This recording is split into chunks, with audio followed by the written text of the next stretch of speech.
Bismillahirrahmanirrahim. Assalamualaikum warahmatullahi wabarakatuh. Nah, ini definisi akhlak yang sangat terkenal dari Ibnu Miskaweh. Teman-teman yang belajar di madrasah pasti pernah dengar definisi ini. Meskipun biasanya di buku-buku akhlak itu ditulis tok definisinya, tidak dijelaskan detail. Malam ini kita coba lihat detailnya. Jadi al-khuluqu, karena akal katanya akhlak kan dari kata-kata khuluq. Khuluq itu sama satu akar kata sama kholaq. Kalau pakai istilahnya Ghazali dulu, bedanya kholaq sama khuluq. Kalau kholaq itu ijbari, kalau khuluq ikhtiyari. Kalau kholaq itu sudah dikasih paten oleh Allah, sudah dipaket oleh Allah, kita tidak bisa apa-apa. Itu kholaq. Kita rambutnya lurus apa keriting, kulitnya hitam apa putih, itu sudah paketan, tidak perlu malu. Itu dikasih otomatis oleh Allah, tidak dosa. Kamu kulitmu hitam itu tidak dosa, tidak harus menghabiskan uang buat beli pemutih. Kamu wajahmu jelek itu sudah anugerah. Iya, yang penting waras.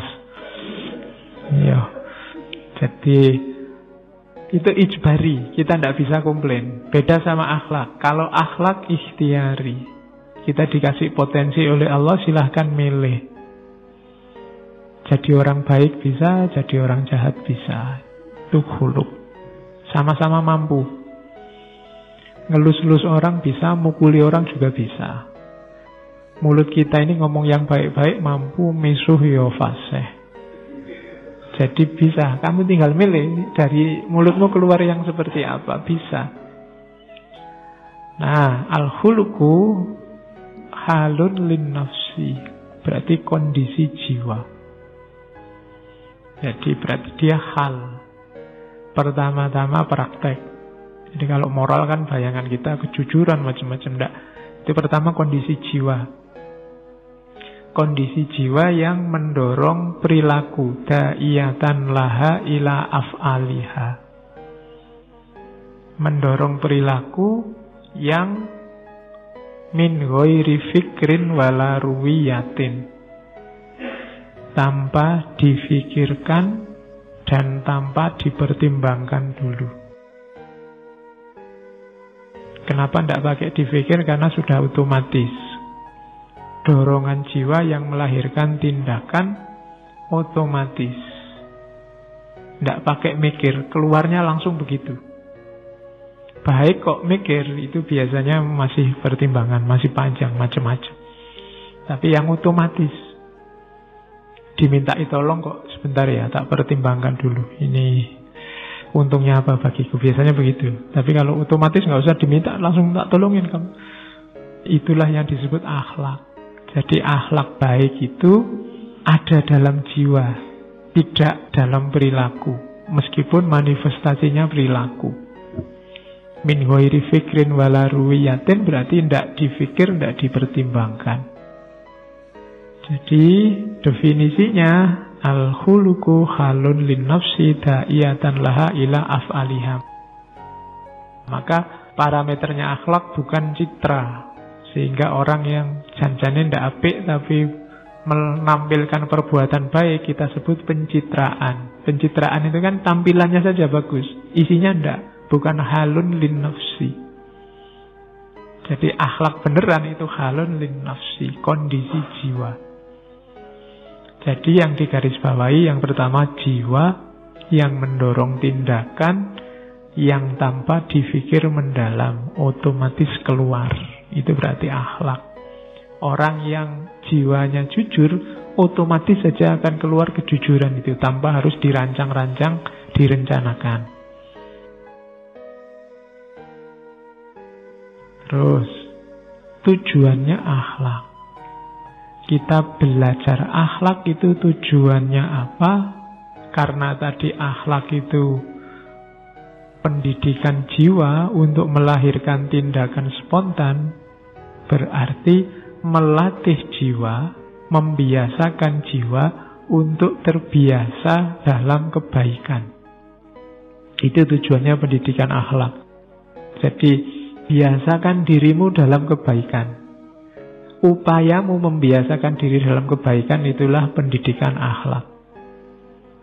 Jadi mendidik akhlak, bukan diceramai. Kenapa kok pendidikan akhlak itu di sekolah ada, pendidikan moral ada? Di sekolah-sekolah, di pondok-pondok pesantren, di lembaga-lembaga biasanya ada pendalaman moral lah, pelatihan SQ dan macam-macam.